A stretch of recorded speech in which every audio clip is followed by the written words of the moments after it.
Good morning વિદ્યાર્થી મિત્રો આજના લેક્ચરમાં આપ સૌનું હાર્દિક સ્વાગત છે. તો મિત્રો આપણે જોઈ શકીએ છીએ લાસ્ટ ટાઈમ આપણે સંઘાત સ્ટાર્ટ કરેલું અને સંઘાતમાં સિમ્પલ ડેફિનેશનો જોયેલી, ત્યારબાદ જોયેલું બોલનું ઉછળવું. તો બોલનું ઉછળવું એમાં જોયેલું આપણે ઈ નું મૂલ્ય કઈ રીતે આપણે મેળવી શકીએ, બરાબર ને? ચાલો, તો ઈ નું મૂલ્ય અહીંયા આપણને v1 બરાબર ev તરીકે મળેલું હતું. પછી આપણે પદાર્થનો વેગ જોયો. વેગ ક્યારે? કે જ્યારે અથડાઈને પાછો ઉપર જાય ત્યારે. અથડાઈને જેવો ઉપર જશે ત્યારે એનો વેગ કેટલો છે તે આપણને ev સમીકરણ દ્વારા મળે છે. પછી દર વખતે ભાઈ સંઘાત પછી દર વખતે વેગ બદલાતા જશે ને, તો દર વખતે જો v1 માં ev આવશે, v2 માટે આવશે ev1 એટલે કે e2v આવશે. ઓકે, ચાલો એ જ રીતે vn બરાબર env આવશે.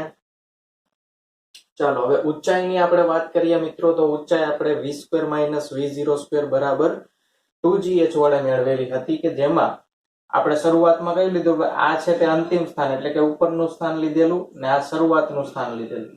તો ઉપર તરફ આપણે ગતિ કરાવેલી ને, બરાબર? તો અહીંયા ઓલમોસ્ટ ઉપરની પોઝિશન પર આવી જાય તો વેગ શૂન્ય થઈ જશે અને ત્યાં ગુરુત્વ પ્રવેગ નીચે તરફ હશે એટલે કે -g.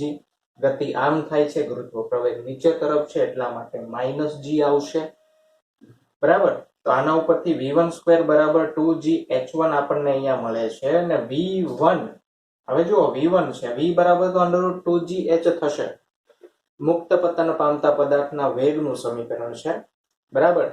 તો એ v1 માં આપણે અહીંયા કિંમત મૂકીએ તો પણ મળી જાય ને. v1 બરાબર મળશે e√2gh.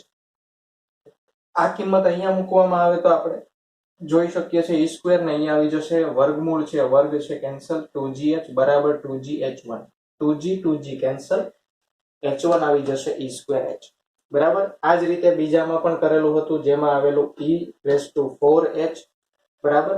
અને hn નું જો આપણે કરવા જઈએ તો hn આવશે e2n × h. અહીંયા જે પણ સંખ્યા હોય એના ગુણ્યા 2 કરીને ઘાતમાં આપણે લખવાના. ચાલો, ટોટલ આપણે અંતર, હવે જો અહીંયા h ટોટલ અથવા તો આપણે અંતર s તરીકે પણ દર્શાવી શકીએ, કેમ કે આ અંતર જ કાપશે ને. અહીંયાથી આમ u ઉપર નીચે ઉપર નીચે ઉપર નીચે, તો આ અંતર જ કાપશે ને.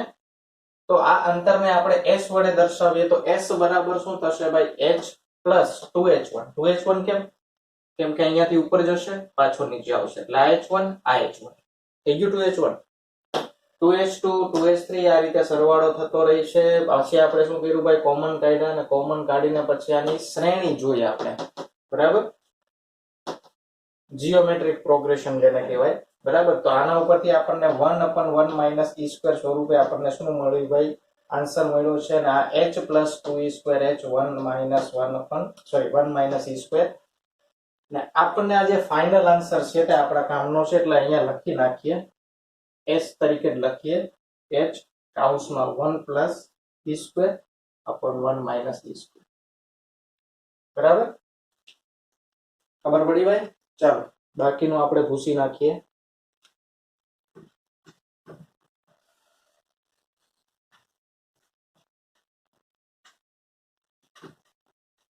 મિત્રો હવે આપણે વાત કરશું ભાઈ સમયની. એની વાત કરવાની છે ભાઈ, સમયની વાત કરવાની છે કે ભાઈ સમયગાળો કેટલો લાગે છે. એટલા સમયગાળો એટલે આને અહીંયાથી અહીંયા પહોંચવા માટે માનો કે t જેટલો સમય લાગે છે એટલું ધારી તો. ચાલો, તો t જેટલો સમય લાગે છે તો અહીંયાથી પાછો અહીંયા પહોંચવા માટે t1 જેટલો સમય લાગતો હશે, બરાબર? t1 નું આપણે સમીકરણ મેળવશું. તો આ t1 પાછો t1, t2 t2 t3 t3, તો ટોટલ કેટલો સમયગાળો લાગે છે તે પણ આપણે મેળવી શકીએ મિત્રો. ચાલો, તો સમયગાળો મેળવવાનો છે આપણે. સમય, તો મિત્રો સમય આપણે કઈ રીતે મેળવીએ છીએ તમને યાદ હોવું જોઈએ ભાઈ. સમય માટે આપણે કયું સમીકરણ છે જે યુઝ કરીએ છીએ? ચાલો, 3 સમીકરણ છે. અચળ પ્રવેગી ગતિ છે ને અહીંયા, જેમાંનું એક સમીકરણ કે v2 - v02 બરાબર 2gh છે, તેમાં તો સમય આવતો જ નથી, તો એનો ઉપયોગ આપણે કરી જ નાશું. પહેલું સમીકરણ છે v - v0 બરાબર at. તો જો અહીંયા v છે આપણી પાસે v0. હવે જો v છે, v0 0 હશે એટલે એના ઉપરથી પ્રોપર આપણને આન્સર મળશે નહીં. કેમ કે ત્યાં ઊંચાઈ છે v બરાબર v0 પ્લસ at છે, ત્યાં ઊંચાઈ છે તે આવતી નથી. આમાં કેટલી ઊંચાઈ છે એના ઉપર સમય બદલાશે ને.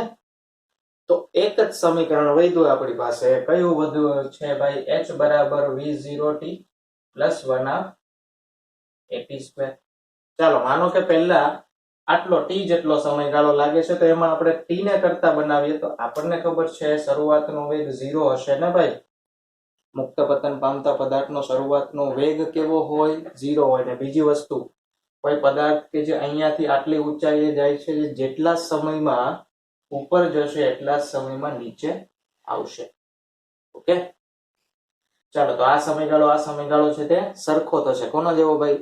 ઊંચાઈ જે સમાન થાય છે ને એ જ રીતે સમયગાળો પણ સમાન થશે.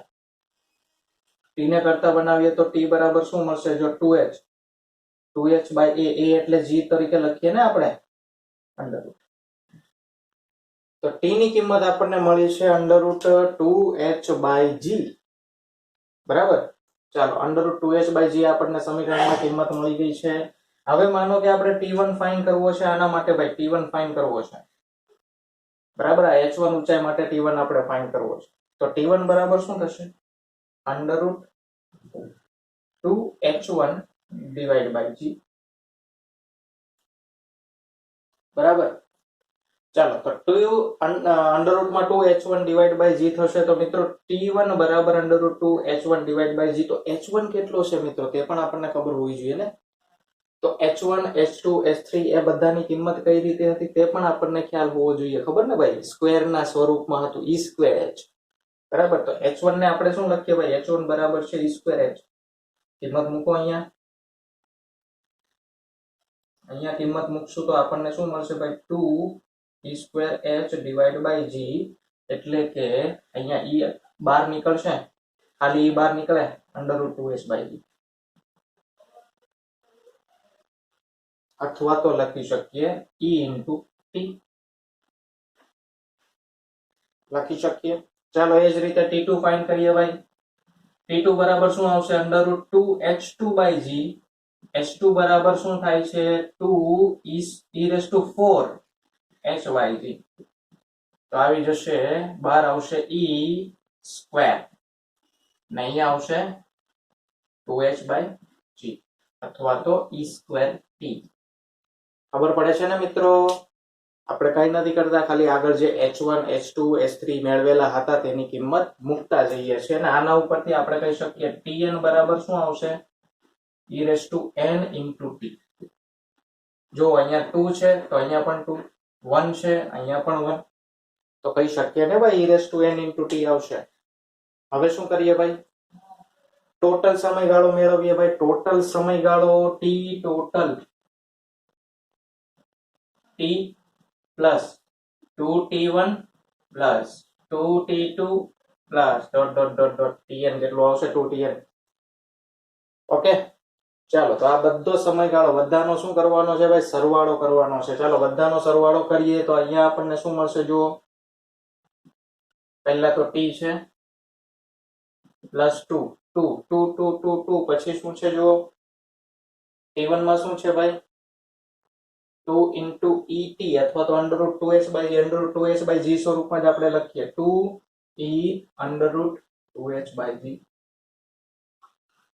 Plus 2e square under root 2h by g. ત્રણ પદ જ આપણે રાખીએ છીએ. બરાબર, ખબર પડી ને?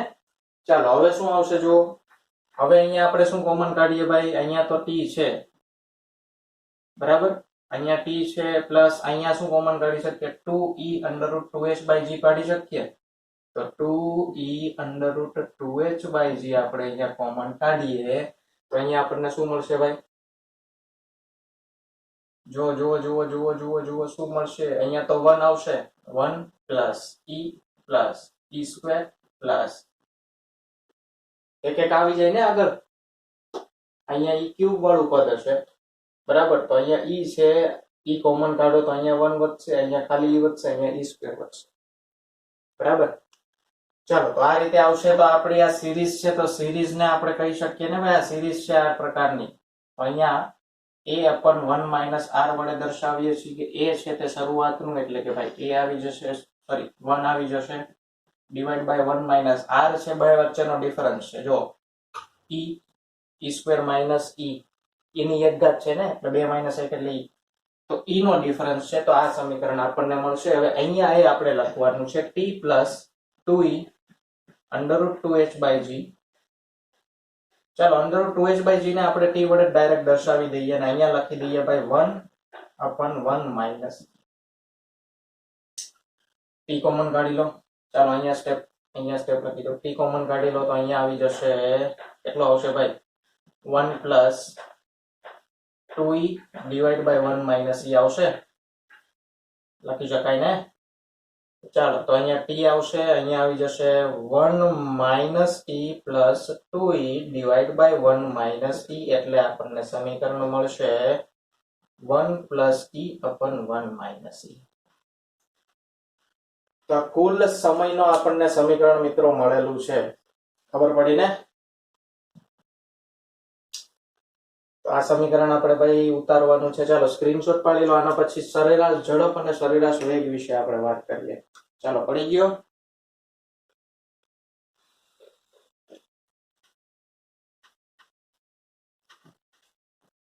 ચાલો કુલ સમય આપણને શું મળેલો t total is equal to t કૌંસમાં 1 plus e upon 1 minus e ને અહીંયા t શું છે ખબર છે ને ભાઈ t તો અહીંયા લખેલું છે ચાલો તો પણ લખીએ 2h by g ચાલો હવે આપણે શું ફાઇન્ડ કરવાનું છે ભાઈ હવે આપણે ફાઇન્ડ કરવાનું છે સરેરાશ ઝડપ સરેરાશ ઝડપ કેટલી હશે સરેરાશ ઝડપ એટલે ખબર આપણને શું ભાઈ અંતર છેદમાં લાગતો ટોટલ સમય ટોટલ અંતર છેદમાં લાગતો ટોટલ સમય તો અહીંયા આપણે લખશું s ના છેદમાં t ટોટલ ચાલો s કેટલો છે s સ્થાનાંતર આપણે જો અહીંયા લખેલું છે h 1 plus e square 1 minus e square divided by t total કેટલો છે t 1 plus e 1 minus ચાલો આને આપણે સિમ્પ્લિફાઈ કરી શકીએ આને ના કરી શકીએ આને હજુ કરી શકીએ કઈ રીતે ભાઈ 1 plus e square તો આ એઝ ઇટ ઇઝ રહેશે અહીંયા 1 minus e અને 1 plus e લખી શકીએ ને અહીંયા t 1 plus e 1 minus e અહીંયા આપણે જોઈએ છે આ છેદમાં છે આ પણ છેદમાં છે આ બંને કેન્સલ થઈ જશે બરાબર આ બંને કેન્સલ થઈ ગયું તો આ 1 plus e 1 plus e શું થાય ભાઈ h by t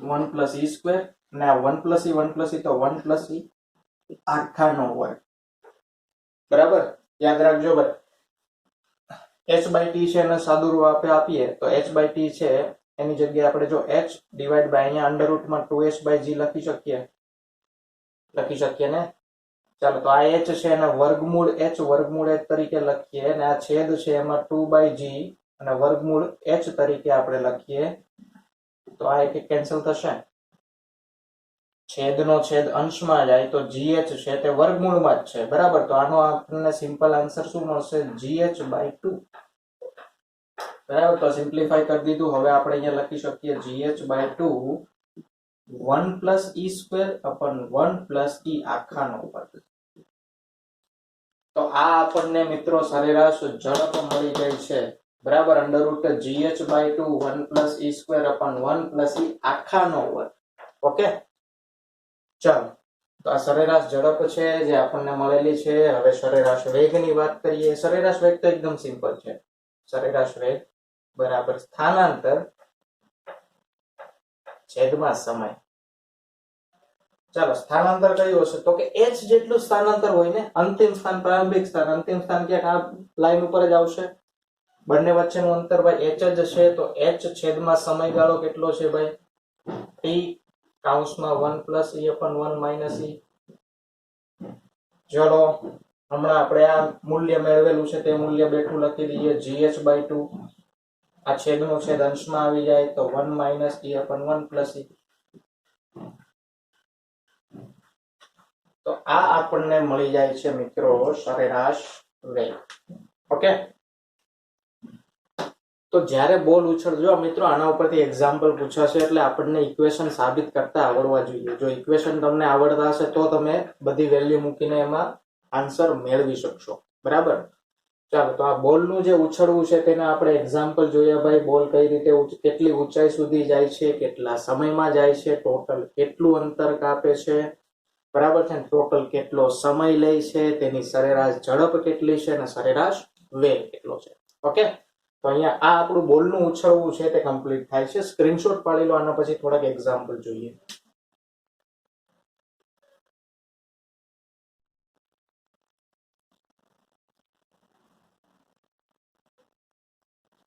ચાલો વિદ્યાર્થી મિત્રો, તો એક્ઝામ્પલ સાથે આપણે કન્ટિન્યુ કરીએ ભાઈ. પહેલો એક્ઝામ્પલ આપણને આપેલો છે, 1 મીટર લંબાઈનું એક સાદું લોલક છે, તેના પર 1 કેજી દળનું વજન લટકાવેલ છે. તેને 10⁻² કેજી દળની ગોળી વડે 2 × 10⁻² મીટર પ્રતિ સેકન્ડની ઝડપે અથડાવવામાં આવે છે. ગોળી છે તે બ્લોકમાં ઘૂસી જાય છે. તો લોલક પરના જે બ્લોક છે તે પાછો ફરે તે પહેલા તેને કેટલી ઊંચાઈ મેળવેલી હશે? તો કેટલી મિત્રો ઊંચાઈ મેળવેલી છે તે અહીંયા ફાઇન્ડ કરવાનું છે. માનો કે જો આ લોલક છે ને ભાઈ, લોલક છે ત્યાં 1 કેજી નું વજન, એટલે માનો કે બ્લોક લટકાવેલું છે. તેને ગોળી વડે શું કરવામાં આવે છે ભાઈ? અથડાવવામાં આવે છે. ગોળી વડે ભાઈ અથડાવવામાં આવે તો આ ગોળી આમાં ઘૂસી જશે અને આ બ્લોક છે ક્યાંક આ સ્થિતિમાં આવી જશે, ગોળી અને બ્લોક બંને. બરાબર, ચાલો તો આ ઊંચાઈ આપણે મેળવવાની છે કે એને કેટલી ઊંચાઈ છે તે મેળવેલી હશે. હવે જો ઊંચાઈ અહીંયાથી મેળવી શકીએ, અહીંયાથી મેળવી શકીએ, બધી સેમ જ થશે. તો આ એક ઊંચાઈ આપણે મેળવવાની છે. તો મિત્રો અહીંયા આપણને ખબર છે કે ભાઈ અથડામણ થાય છે ને અથડામણ થતી હોય ત્યાં વેગમાનનું હંમેશા મિત્રો શું થાય? સંરક્ષણ થાય. તો પહેલા વેગમાનના સંરક્ષણમાં આપણે જોઈશું, પછી શું જોઈશું ભાઈ? ગતિ ઉર્જા. તો ગતિ ઉર્જાનું અહીંયા સંરક્ષણ થશે નહીં, આપણે ગોળીનું ઓલરેડી જોયેલું છે ને ભાઈ. તો ગતિ ઉર્જાનું સંરક્ષણ થતું નથી. બરાબર, ચાલો તો અહીંયા આપણે પહેલા સ્ટાર્ટ કરીએ કે ભાઈ વેગમાનનું સંરક્ષણ વિશે આપણે જોઈએ ભાઈ. વેગમાનનું સંરક્ષણ. ચાલો માનો કે આને કેપિટલ એમ નામ આપીએ, આને સ્મોલ એમ નામ આપીએ. તો અહીંયા આપણને ખબર છે શરૂઆતમાં કોણ ગતિમાં છે? ખાલી સ્મોલ એમ જ છે ને ગતિમાં. તો સ્મોલ એમ ઇન્ટુ વી u1 આપીએ ને. આ u1 થી ગતિ કરે છે, આ u2 બરાબર 0 પર છે, આ બંને v થી ગતિ કરશે. બરાબર, mu1 બરાબર capital M plus small m into p લખી શકીએ ને. બરાબર ને? કેમ કે બંને એક સાથે છે ને v વેગથી ગતિ કરતા હશે. ચાલો વેલ્યુ પુટ કરીએ તો આપણને શું મળશે ભાઈ? કંઈક આન્સર મળશે ને, વેગ મળશે. જો અહીંયા છે 10⁻² ગુણ્યા u1 કેટલો છે? જો u1 આપેલો છે, આ 10⁻² u1 જ છે, એનો વેગ આપણને આપેલો છે 2 × 10⁻². m પ્લસ m કરીએ તો 1 પ્લસ 10⁻² છે. બરાબર, ડાયરેક્ટ સરવાળો નહીં થાય. 1/100 કરવા પડશે. તો અહીંયા આવી જશે 0.02 આવશે. ઓકે, ચાલો 1.01 1 જ આવશે ને, કેમ કે અહીંયા 10⁻² છે. બરાબર, તો 2 એટલે કે 1/100 0.01 બરાબર છે. ચાલો v જો કે આપણે મેળવવાનો છે તો અહીંયા આપણે જોઈ શકીએ છીએ 10⁻² પ્લસ 2 કેન્સલ થઈ જશે. અહીંયા v આપણને મળશે 2/1.01 મીટર પ્રતિ સેકન્ડ. બરાબર, આની કેલ્ક્યુલેશન આપણે કરીએ 2/1.01 1.98 મીટર પ્રતિ સેકન્ડ આપણને આન્સર મળે છે. મીટર પ્રતિ સેકન્ડ. તો 1.98 મીટર પ્રતિ સેકન્ડ જેટલો આપણને આન્સર મળેલો છે. હવે આપણે શું કરવાનું છે? તો મિત્રો અહીંયા આગળની, હવે જો અહીંયા આપણે ઉર્જા સંરક્ષણનો નિયમ એપ્લાય કરીએ તો અહીંયા આગળની જે ગતિ ઉર્જા હશે તેનું રૂપાંતર અહીંયા આગળની સ્થિતિ ઉર્જામાં થાય ને, બરાબર. તો ઉર્જા સંરક્ષણ પ્રમાણે ગતિ ઉર્જા અને સ્થિતિ ઉર્જા કેવી હશે મિત્રો? અલગ અલગ બિંદુએ, એટલે કે ટોટલ ઉર્જા છે તે સમાન હશે. તો અહીંયા ફક્ત ગતિ ઉર્જા છે, અહીંયા ફક્ત સ્થિતિ ઉર્જા છે, બરાબર. તો h ઊંચાઈની સ્થિતિ ઉર્જા ઉપરથી આપણે h મેળવી શકીએ ને. તો આપણે શું કરશું ભાઈ? ઉર્જા સંરક્ષણ પરથી, ચાલો તો ઉર્જા સંરક્ષણ પરથી આપણે શું કરી શકીએ? અહીંયા આગળની ગતિ ઉર્જા કેના કારણે હશે? 1/m + m v², sorry u1². કેમ m + m લીધું? કેમ કે બંને બ્લોક જ્યારે એકબીજા સાથે અથડાશે અને એકબીજા ભેગા થશે ત્યારની આપણે ગતિ ઉર્જા જોઈએ છે ને, બરાબર.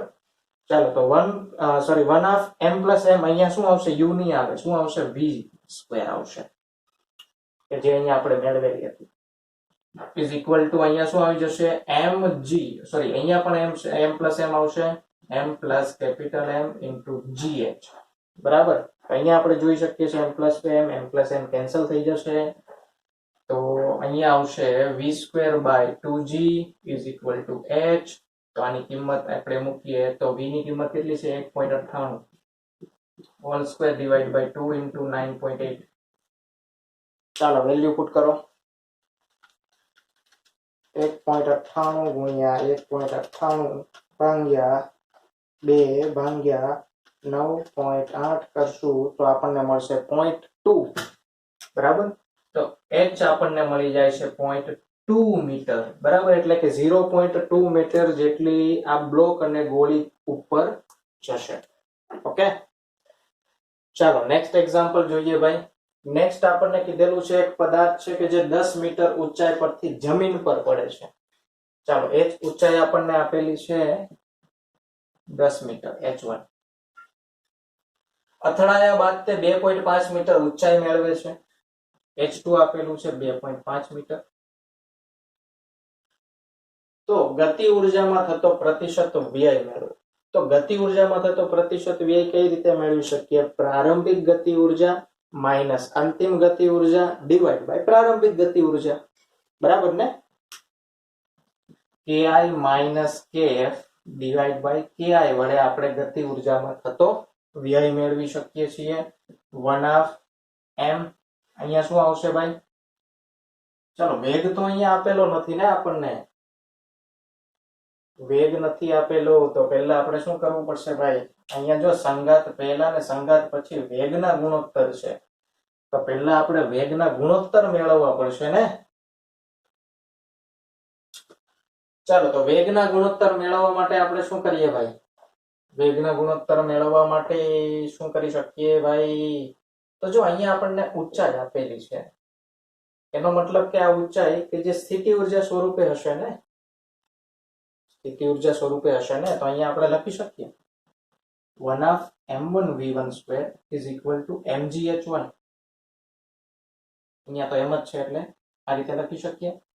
1/, એ જ રીતે 1/m(v2²) = mgh2 લખી શકીએ ને. તો આ બંને સમીકરણ છે જેનો આપણે ગુણોત્તર લઈએ તો અહીંયા જો 1/m કેન્સલ, mg કેન્સલ, તો અહીંયા આપણને મળશે v1² divide by v2² = h1 divide by h2, બરાબર. તો આના ઉપરથી આપણે કહી શકીએ કે આ 10 અને આ 2.5, એટલે કે v1² નું મૂલ્ય કેટલું હશે? 10 હશે. v2² નું મૂલ્ય કેટલું હશે? 2.5 હશે. ખબર પડી ને મિત્રો? આના ઉપરથી આપણને v1² ને v2² છે તે મળી જાય છે. ચાલો હવે આપણે કિંમત મૂકીએ. ki વ્યય છે ને, ki - kf divide by ki × 100. ki મૂકો ભાઈ. હવે જો અહીંયા 1/m v1² minus 1/m v2² divide by 1/m v1² મળશે.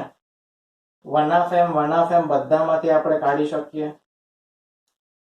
શકીએ ને. સમીકરણ આપણી પાસે આવી ગયું છે ભાઈ v1² minus v2² divide by v1² × 100. કિંમત મૂકો 10 માઇનસ 2.5 ભાગ્યા 10 ગુણ્યા 100. એક એક બિંદુ કેન્સલ, 10 વધશે અહીંયા, 10 માંથી 2.5 જાય તો 7.5 અને 7.5 ગુણ્યા 10 એટલે કે 75% જેટલો ગતિ ઉર્જાનો વ્યય અહીંયા થાય છે.